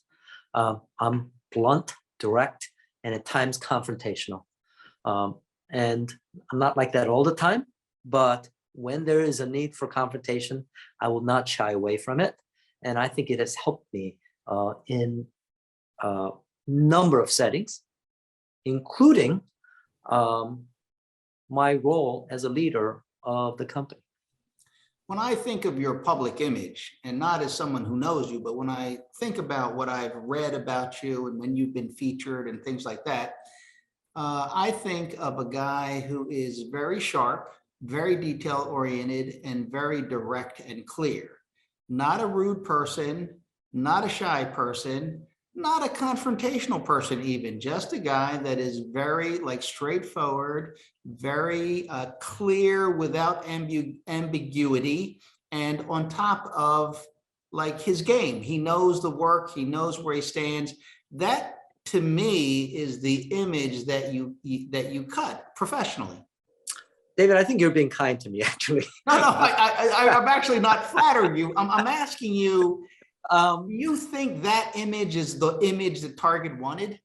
Yes, I think that is the image that they had of me, but at times it's not as kind. So for example, let's lay on the stereotype against Asian Americans as being mild, meek, and non-confrontational, right?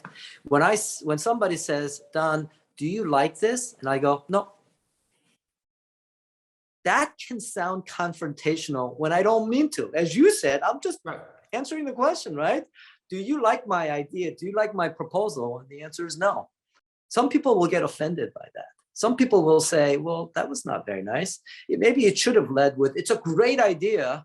I really think it's got some possibilities, but have you thought about it? And my answer is typically that I'm just putting perfume on a pig here. I don't want to do that.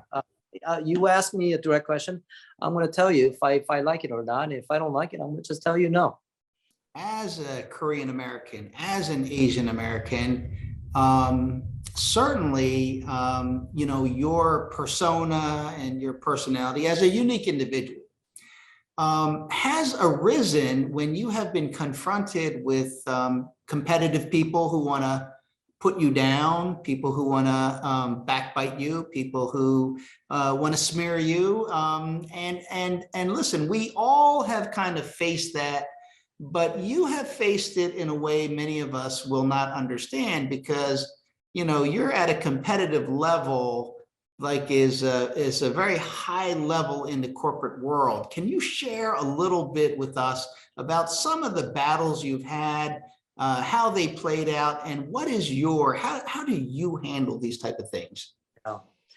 So you're alluding to the stereotype of model minority, perpetual foreigner that just about every Asian American faces in the corporate world or in any profession, right? And there are a lot of downsides. And some people might even challenge, say, what is wrong with being considered model minority? The fact is, the minority myth comes with a lot of baggage that is not reflective of the truth. I'll tell you something that happened earlier in my career. I was working for a large Wall Street law firm. I thought I had the job of my life. And I don't know, roughly $80,000 a year I was making. I thought I was more money than I could ever imagine any human being should be allowed to make. And one day I was put on a mega deal. And at the law firm, we were big in mergers and acquisitions. So we were working on a major acquisition, which is a kind of considered a juicy role to have. So my senior associate came to me and said, the head of corporate department wants you to be on that deal now. And I said, great. So I worked on the deal. About a week into the deal, I'm working day and night on the deal. I asked my manager, my senior associate, why did the head of the corporate department ask you to have me on this deal?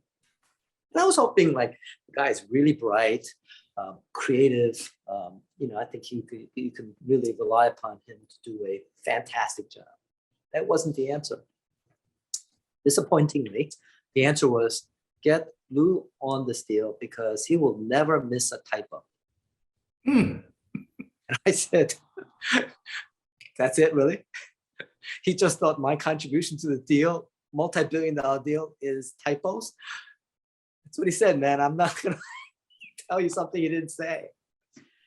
I didn't know what bothered me about that comment when it was made.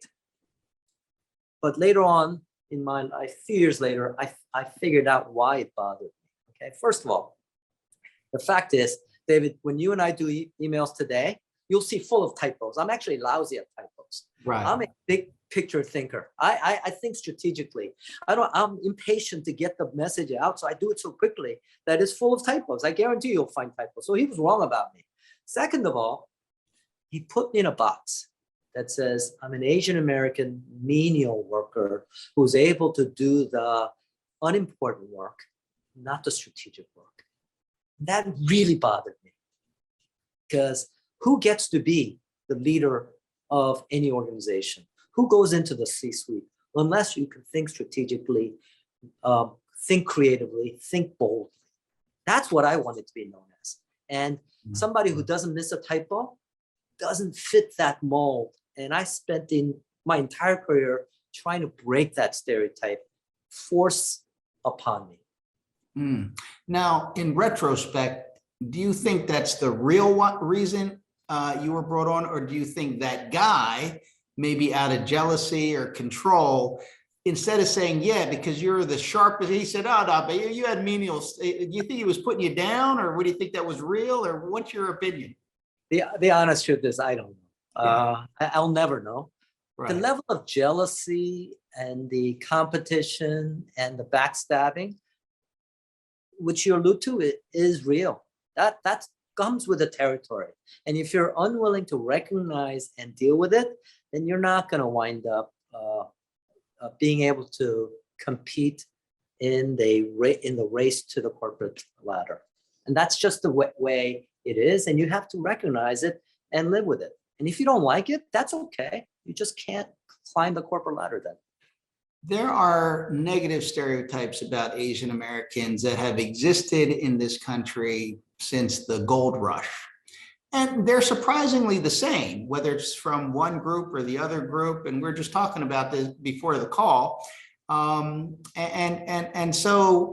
one of the things that strikes fear in the hearts of people is that Asian Americans can be like machines. They don't feel the cold, they don't feel hunger, they don't go to parties, they're just like workhorses, they're extremely competitive in that sense. And they give it a lot of negatives like selfish, un-American, not interested in democracy, single-mindedly ambitious, all that. But at the end of the day, I have seen that people sometimes react very defensively when they say, hey, here's an Asian American bright, sharp person on our team, and the team goes, uh-oh, here's a guy that don't know the culture of when we slow down, when we take it easy. Here's a foreigner who's going to just go, 100 miles an hour, 24/7, and we need to handle this dude right now. Has that ever happened to you? Yes. You're describing what is known as the perpetual foreigner stereotype. It's Professor Frank Wu, who wrote a book called Yellow, Race in America Beyond Black and White. He has a whole chapter dedicated to the perpetual foreigner. You could be a Chinese American, 4th generation, 5th generation, whose great-great-grandparents laid the railroad tracks, whose family has been in the US longer than many of the European immigrants, and still be considered perpetual foreigner because of the way you look, not because of the way you are. And therefore, all the stereotypes of fresh off the boat, they cannot possibly understand any of the cultural norm that they expect from their leader or at least their colleague. I think there's two choices in how people typically respond, and I'm interested in what you think about this. So a lot of young Asian Americans, young Koreans, they say, hey, that's not me. Let me go out and have a beer. Let me loosen my tie. Let me show them I'm not that workhorse guy. I'm not that threat. I'm just one of the fellas. And they reduce themselves to less performance than their potential. Other people, they say, well, you know what? I'm going to give it my all, regardless of these people, because they don't care for me. And I will, say goodbye on my way up the ladder. I don't know. What is your idea? Is there something different, or what is your perspective on that? Really, I think a difficult question, because there are pitfalls to whichever path you choose. Giving up the latter path obviously was not a choice that was acceptable to me. I was not going to go down the path of, okay, forget the corporate ladder. I'm just going to go do the small business that my parents were doing. I think that would have disappointed my parents, frankly. I've done a little bit of both, a little of many different things, depending upon the circumstances. Okay. So a good example, where are you from? A question that we hate, because we get singled out as Korean Americans, Asian Americans, with that question. I will not answer that question. I will say I'm from South Philly, or I'm from South Jersey, not South Philly. I'm from Philly. Right. And they will go, no, where are you really from? I go, I'm really from Philly. I'm a big Eagles fan. That's not what I'm in. I go, are you asking me? This is when I'm in a good mood. Are you asking for my nationality? Like you're Italian American, I'm Korean American. If that's the question. Right. On a bad mood, I will not answer that question. I'll just keep going until, where am I from? Oh, I'm from my mother's womb, just like you. Right. Making a subtle point. Why are you asking me as if I'm differentiated? So I've picked a different circumstance, different people with different answers. There have been other times I've done exactly what you just said, which is to subtly show that I'm not as different as you think I am, as I look. So I'll talk about the Eagles. I'll talk about, oh my God, you see that game? What? I mean, we got to get rid of Jalen Hurts. We need a really thinking quarterback who's got some brain, okay? Or whatever it is, okay? Right. But that's usually not in the context of a confrontation against me for being a perpetual foreigner. That's really more well before that. I will make a point that says, I am a guy you can go out and have a beer with. Don't put me into that perpetual foreigner bucket. So I've done, in certain settings, a considerable amount of investment to make sure that that I'm relatable. I'm a human being just like they are, and there's nothing that they cannot ask me and talk to me about. Don, $1 million question. Are you happy? I'm the luckiest man on earth. Just like many of us Korean Americans, my parents brought me and my two younger siblings to US and to Philly to essentially for our benefit, so that we can have great education and we can live financially well and to have a successful career. And both my parents have now passed away. But I am absolutely confident, because they have said so, that each of us, their three kids, exceeded beyond their wildest imagination what they had hoped for us. And from that perspective, I'm incredibly lucky. And I love my job. I love the influence that I can have on the larger community. You know some of the things that I've done on anti-Asian hate that I've been able to influence because I sit in a position where I can make that kind of influence. So from combination of unbelievably happy career to happy personal life, I am the luckiest man on earth. Oh, that's fantastic. Now, I'm just going to ask you, because with great happiness often comes great sacrifice. And I'm going to ask you for our audience, what level of sacrifice have you and do you make and yet are happy and successful and fulfilled? But what is that sacrifice? Is it a little sacrifice or is it a big sacrifice?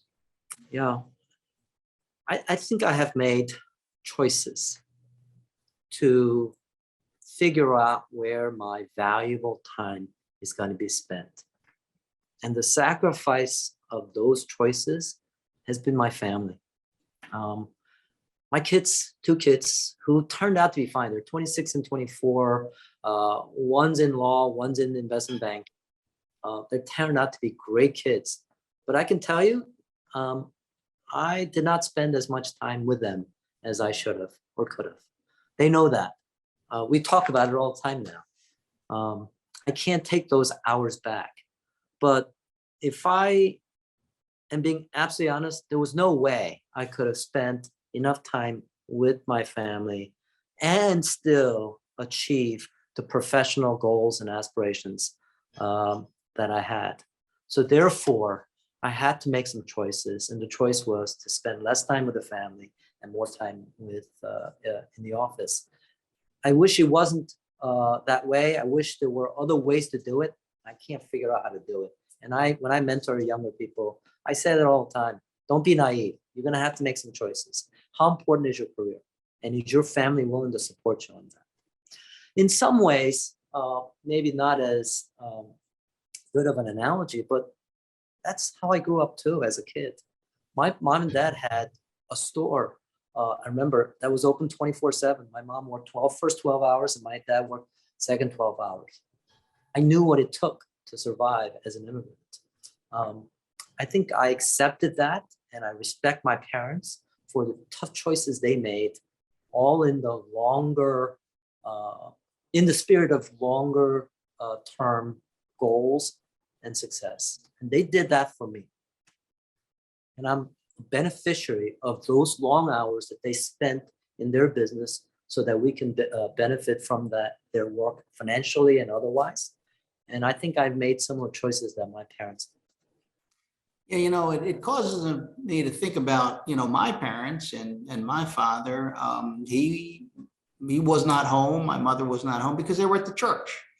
And, but the thing that I came away with, at least in my case, and I hope for other people, is this. Though I did not spend that much time with my parents because they were always working, I was proud of them. I was proud of their sacrifice and the fact they were so committed to God and the church. And this is what they truly believed in. And I was just so proud of them, as I am now. And I think the fact that I knew that they were answering a higher calling and setting an example for us and really concerned about us, it's not just the physical time spent with your children. It's what you do that your children feel the sacrifice and love for what you're doing for them. And I think, that's what you're talking about. Yeah, hopefully I will set a good example. And you're right. Examples can be set by spending intimate amount of time at home with them.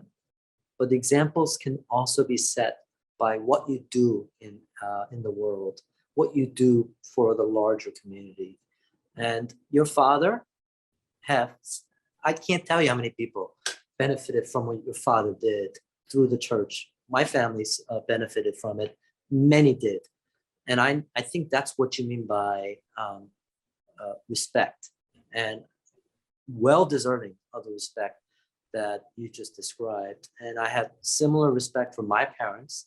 And I hope, even though I might not have spent as many hours with my kids, they will view me in the same way that I viewed my parents. Yes. Well, listen, I cannot thank you enough on behalf of all of our audience for sharing this time with us and being honest and truthful, which is why we invited you, because it's so valuable to share these insights that people are so rarely exposed to or get to see. So on behalf of all of us here, Don, thank you so much. And we're wishing you the best in 2022, your family and everyone. Happy New Year. David, thank you so much. It's my pleasure. It's my honor to be with you, with my hometown folks. I have a lot of respect for you, for what you do. I've always done that. And I wish you and your constituents continued success in the new year. And I hope you continue to do what you do well, which is to provide leadership. Thank you. Thank you very much.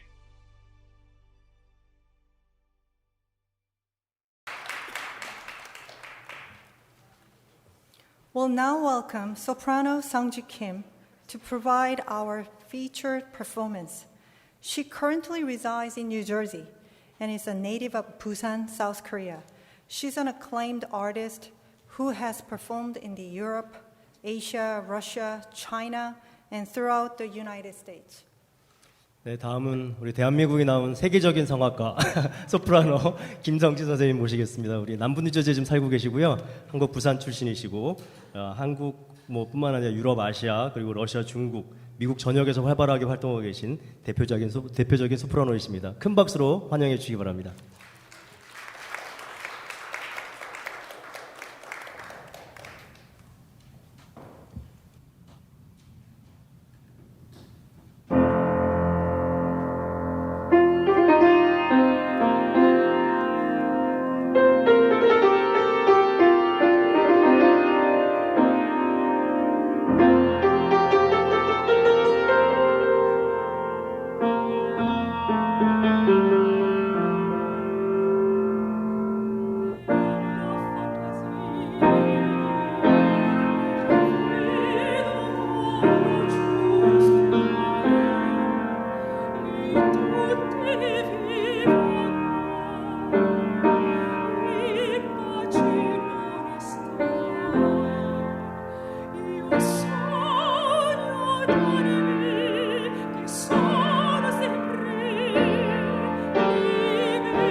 Thank you, Ms. Kim, for your beautiful performance.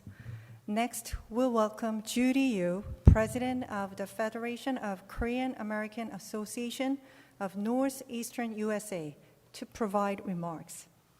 김성지 선생님 아름다운 연주 감사합니다. 다음으로는 미 동북부 한인회 연합회 회장님으로 수고하시는 주디 유 회장님의 축사가 있겠습니다. 네, 여러분 새해 복 많이 받으세요. Hello everyone. Happy New Year and happy National Korean American Days. My name is Judy Yu. I am the president of Federation of Korean American Associations of Northeastern USA. Today I am very proud and I am very honored to join the celebration of National Korean American Day. Special thanks to our Councilman David O. and Korean American Day Planning Committee for organizing and planning this great program. And also special thanks to all the guest speakers, amazing guest speakers, and all the great performers. let us learn and remember Korean Americans' history and culture and contribution, and let us also let us move forward another 100 years of great success and prosperity of Korean American community. And also let us remember there is a strong bond for our motherland Korea and fatherland, I call fatherland America. We have strong bond and friends always. 지난 9년간 지속적으로 우리 미주 한인의 날을 우리 필라델피아 시청에서 또 아주 조직적으로 주최해 주시고 기획해 주시는 우리 데이비드 의원님과 항상 또 후원하시는 우리 지역 한인 단체 그리고 또 미주 한인의 날 우리 준비위원회들의 노력에 감사의 말씀을 드립니다. 오늘 또 아주 유명하신 그리고 또 우리 성공하신 우리 미주 한인들의 아주 기조 연사들이 아주 좋은 말씀들이 있었는데 우리 차세대들이 또 영향을 받을 줄을 믿습니다. 우리 특별히 멀리 뉴욕에서 우리 주 뉴욕 대한민국 총영사관의 우리 정평화 대사님께서 직접 발걸음하셔서 이 3시간의 아주 장장 긴 프로그램에 떠나지 않으시고 저희들하고 함께해 주셔서 너무 감사드리고 또 우리 패리킴 주하원 의원님 먼 길에서 직접 오셔서 저희와 또 함께해 주셔서 다시 한번 감사의 말씀을 드립니다. 저희가 지속적으로 우리 차세대들과 그리고 우리 타민족들에게 우리 미주 한인의 역사와 문화와 우리들의 역량들을 알리고 또 발전시켜서 또 다른 100년의 우리 아름다운 이민 역사가 꽃필 수 있도록 우리 모두 함께 노력하고 나아가기를 소망합니다. 여러분 감사하고 새해 복 많이 받고 또 아름다운 한 해 되시기를 소망합니다. 감사합니다. Thank you, Ms. Liu. Sharon Hart, President of the Korean American Association of Greater Philadelphia, will provide remarks for this occasion. 네, 계속해서 대필라델피아 한인회 샤론 황 회장님의 축사가 있겠습니다. Good afternoon. 이제 오후가 되었습니다. I'm Sharon Hart, President of Korean American Association of Greater Philadelphia. It is my honor and privilege to be here today as we gather to celebrate this day, a historical Korean American Day. As a Korean American living in the Greater Philadelphia, I'm deeply proud and grateful to be a part of this celebration, especially Councilman David O. and the City Hall staffs and the committee members who made this Korean American Day possible. 119 years ago today, first Korean immigration arrived at Hawaii, successfully stepping on to the soil of the United States. Now, more than 2 million Korean Americans are living and working here in the U.S., calling this great country their home, my home. As a Korean American living in the Greater Philadelphia area, I'm grateful for all the hardworking first-generation Korean Americans whose diligence and the foresight to raise their families with strong values and work ethics allow us to boast of our great education, successful professionals, and civil servants. As I look around this room and the speakers today, I'm so excited to see positive impact and the contribution Korean Americans has made and will continue to empower our communities, strengthen the relationship of our diverse ethnic groups, not only for Korean Americans, but all ethnic groups to assist, lift up, and support. I'd like to say in a few words in Korean. 오늘은 한국 국기를 하늘 높이 필라델피아 시청 앞에 개항하고 펄럭거리는 미주 한인의 날입니다. 오늘은 미국에 사는 한인군으로서 자긍심과 자부심을 가지는 날입니다. 120여 년 전에 인천항을 떠나 하와이에 도착했던 100여 명의 한국인의 모습이 지금은 2밀리언이 되었고요. 지금 이곳 필라델피아에서는 1970년에 시작된 이민사회가 50년이 되었습니다. 그때 우리가 시작했던 그런 마음으로 초심으로 돌아가서 화합하며 다시 한번 하모니를 이뤄내는 그런 한인 사회가 되기를 희망해 봅니다. 함께 또한 한국인의 전통과 문화를 지속적으로 지키고 다음 세대로 물려주는 준비하는 우리 한인 사회가 되길 바라고 미주 한인날을 모두 함께 기뻐하기를 바랍니다.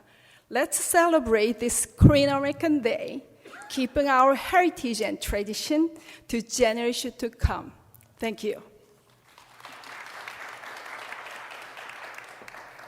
Thank you, Ms. Hart.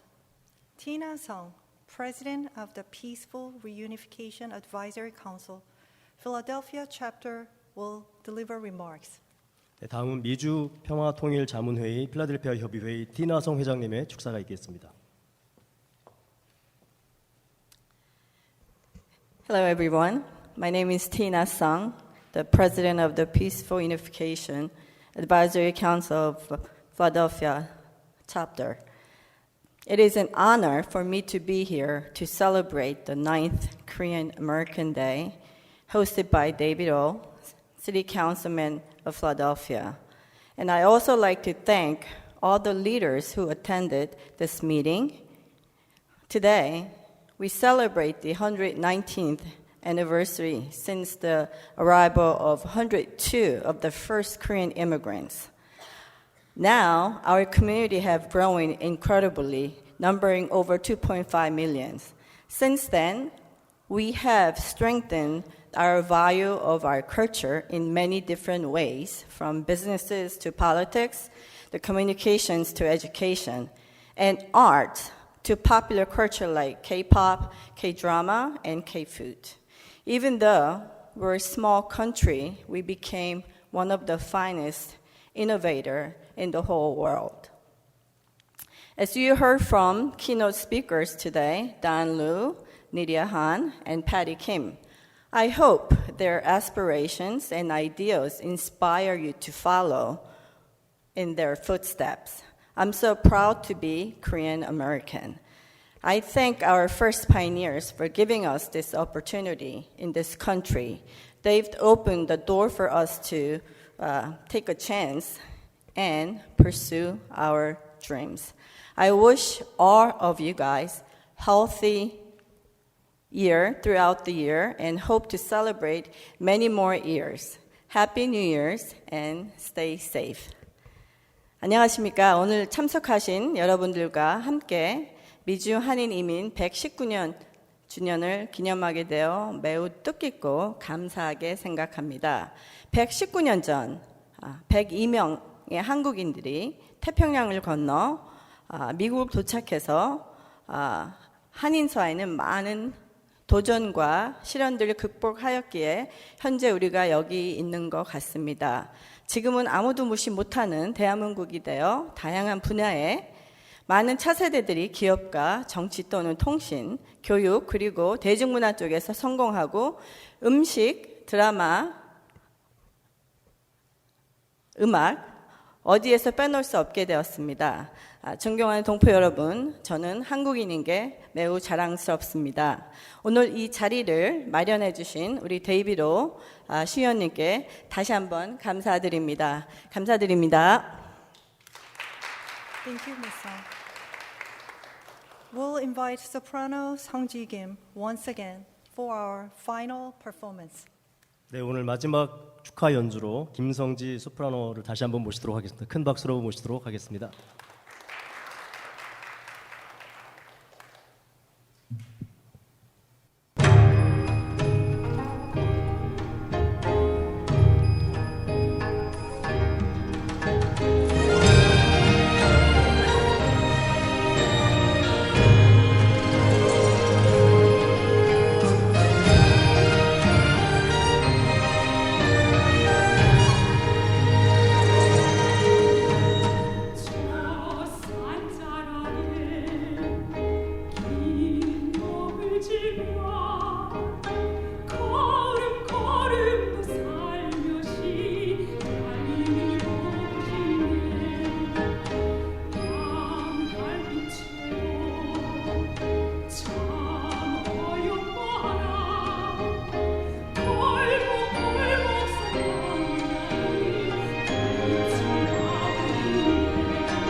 Ms. Kim, for being part of today's celebration.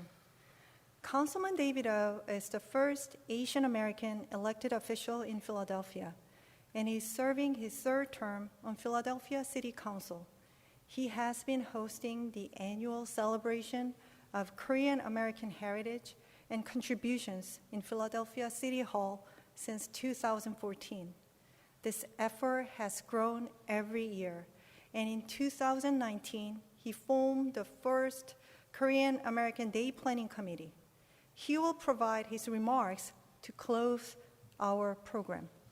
네, 오늘 귀한 연주를 해주신 김성지 선생님께 다시 한번 감사드립니다.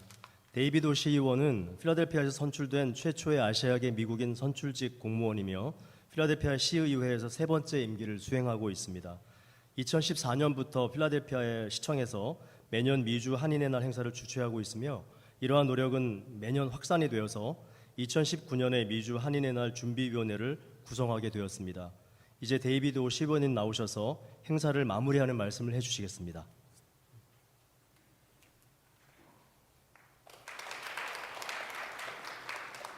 All right, thank you very much. It has certainly been a challenge given COVID-19 and then the recent variant to even hold this event. The planning of it, we weren't sure if we could even be in this room, or if we could, maybe it would be, closed. We didn't know. So I want to really thank the planning committee, everyone who was involved, our guests who traveled so far, our elected officials, our consul general, our community leaders and Korean Association heads, our MCs that did a wonderful job today, and of course our keynote speakers and everyone else that together make such a great program. If we lost our memory today, if we got amnesia, if we just forgot everything that happened in our prior life, who would we be? I would say that we would be very distressed, because we were not made in a day. It's a culmination of all the years that we lived, all our experiences, our loved ones, our struggles, our tragedies, our disappointments that make us who we are. And if we don't know who we are, someone will tell us who we are. They might not be accurate. They might not be detailed. It is important for us to be an individual. Someone should not define me with one word, and they should not define you with one word. But in this world, that's what happens. And if they don't have our interests, or even if they do, if they define us with one word, that may be very, very limiting and detrimental. For that reason, it's important to know who we are, and that story does not necessarily begin with us. It may begin with our parents and their parents. It may not end with us. It may continue through our children and our grandchildren. And so it is important that as an individual, we have the knowledge and confidence of who we are, so that we can share and interact with others in the best possible light, so that we can work together, so that people will know we have something valuable to contribute, and that we have perspectives that are sometimes the same and sometimes different. So it's a wonderful thing to celebrate and to communicate with other people about what we have in common. And with all those things, we can stand together for what is good and stand against what is bad. I will be leaving here to another press conference because someone at one of our very important law schools made a very public statement about the detrimental nature of being Asian. She said there should be fewer Asians in America, fewer Asian Americans, and we should restrict immigration of all Asians. That is a very broad brush, is it not? To say everyone who is Asian is a detriment to this country.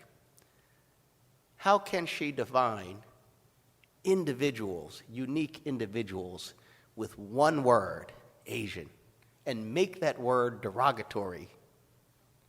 But there will be people who will be influenced by her. That is a question, right? It happens even today. We don't hate her, but we do have to challenge the platform she has been given. We have to challenge the idea that these hurtful and untrue words have a place on the pedestal of an Ivy League law school. We have to challenge that her statements are given credibility to some unknowing person who believes that because of her background, her word should be taken with seriousness. We don't have to hate her. She has every right to say what she says, but we have to challenge the platform from which she says it. We could not do that without the confidence of knowing who we are, our contributions, our own history, and how damaging those words are. Anyway, it is a wonderful celebration today. Thank you, everyone, for being part of it, and especially to our planning committee. Have a great day. On behalf of Councilman David O. and the Korean American Day Planning Committee, we thank everyone for joining us today. Thank you especially to our sponsors, speakers, and performers.